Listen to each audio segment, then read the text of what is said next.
Is it lawful for a man to divorce his wife? The Pharisees asked Jesus, once again testing him. What did Moses command you? They said, Moses allowed a man to write a certificate of dismissal and to divorce her. But Jesus said to them, because of your hardness of heart, he wrote this commandment for you. In Private Lives, a series for the New York Times, on February 19th, 2014, Toba Mervis, an Orthodox Jew, wrote of her divorce experience. Her divorce came after 17 years of marriage to a fellow Orthodox Jew. A culture in which only the husband has the authority to send the wife from the house. She recalls, at our wedding, her husband-to-be sat in one room flanked by rabbis, I in another room, in a white wicker chair, in full bridal array. After the betrothal documents were signed, he was danced to me by the men, approaching underneath their tented, outstretched arms. Before lowering the tulle veil over my face, he checked, in the biblical tradition of Jacob, Rachel, and Leah, to ensure that he had the right girl. But there was no guarantee, as life moved forward, that we would remain the same as we were then. And the years had brought her to this place. The people who had shouted Mazel Tov at our wedding asked, what happened?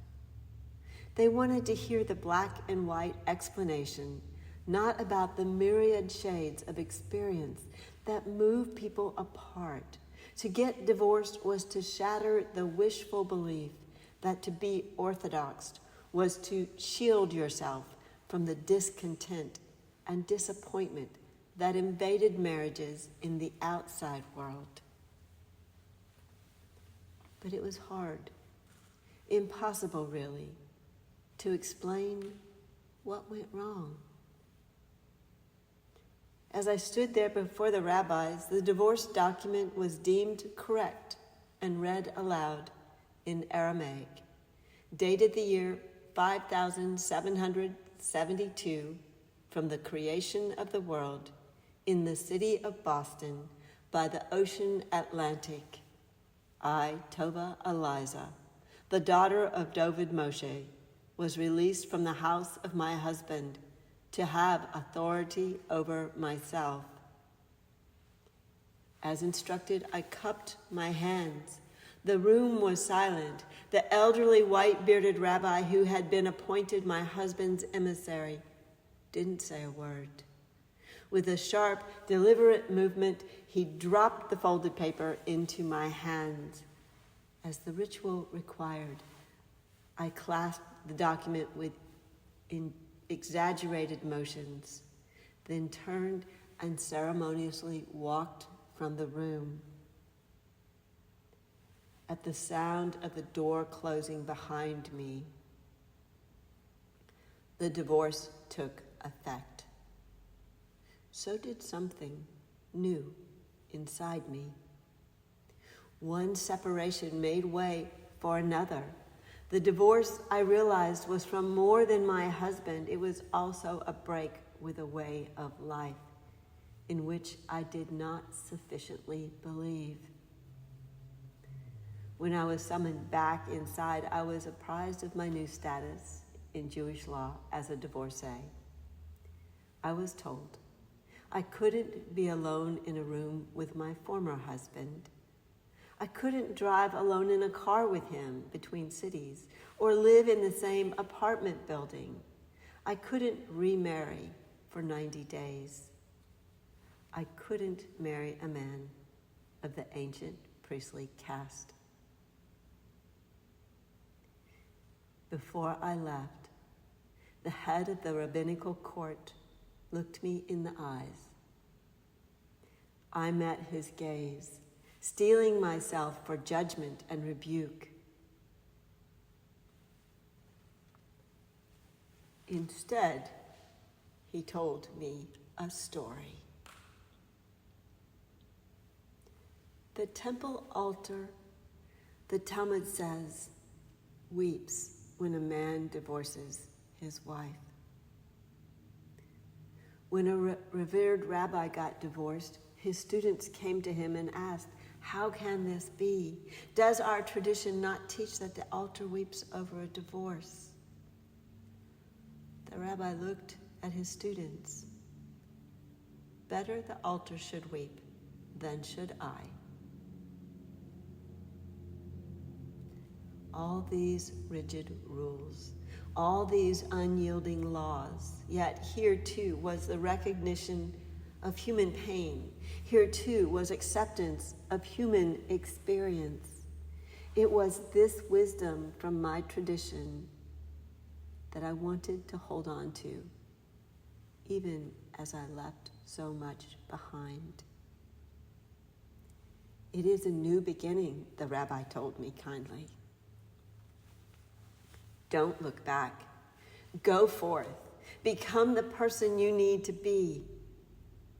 I smiled, nodded before I left, as they did at the end of my wedding.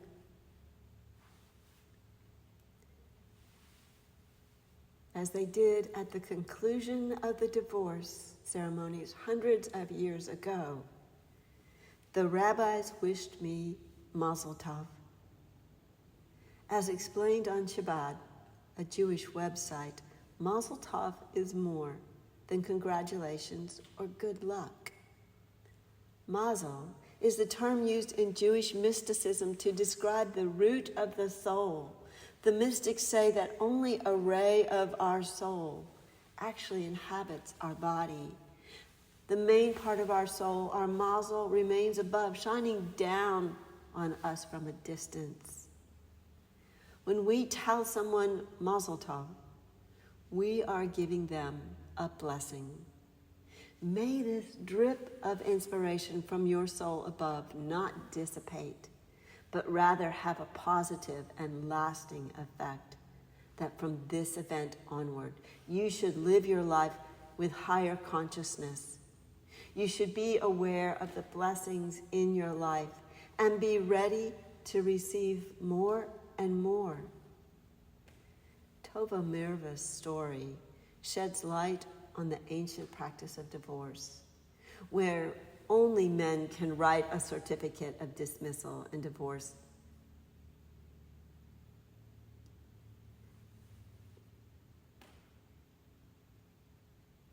And divorce their wife, putting her out of his house. Jesus' response points to divorce having been practiced for centuries, referring to Moses that divorce was created due to the hardness of the human heart. If a woman failed to please her husband because he discovered some indecency in her, he could write her a bill of divorce, which would leave her free to marry someone else. The intent of the original law of divorce was to provide a sense of mercy. Divorce was preferable to total abandonment, as it allowed the woman to remarry. Marriage was intended to endure. In the Gospel of Mark, Jesus makes no bones about it. In Genesis, humans joined together to become one. Yet often, due to our frailty, we are unable to fully join together, or sometimes to maintain the unity. Perhaps we hold back some part of ourselves. Or as we grow more fully into the being we were created to be, we grow apart. In Tova Mirva's story, there is mercy and grace. Acknowledgement by the rabbis that her divorce is a new beginning, a blessing. As adults, the trials and tribulations of life have created places of hardness in our hearts.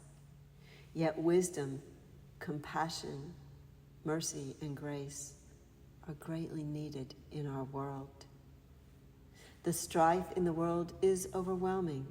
Christians are persecuted. The marginalized flee oppressive governments before they too are killed. It is situations just such as these that can harden our heart. How do we respond to such atrocities? Only each heart and God knows. At the end of the gospel reading today, people were bringing little children to Jesus in order that he might touch them, and the disciples spoke sternly to them.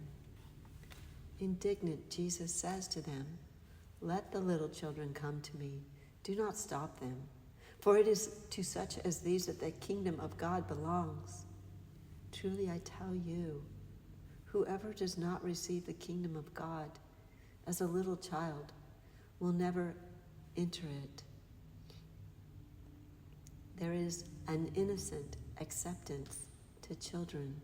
Having not yet experienced the hardness and wounds of life, they are open to approach others, open to experience a healing embrace and receive the mercy of it, open to receive love and grace. Love requires constant tending of the heart. Prayers for those who harm or grieve us, acknowledging our woundedness, yet asking God to help us open our hearts to God's deepest desire for our souls and the world. It is a constant tending to the garden of the heart. May you grow in wisdom. May your heart be filled with the mercy and grace in love of God and love of neighbor. Mazel tov.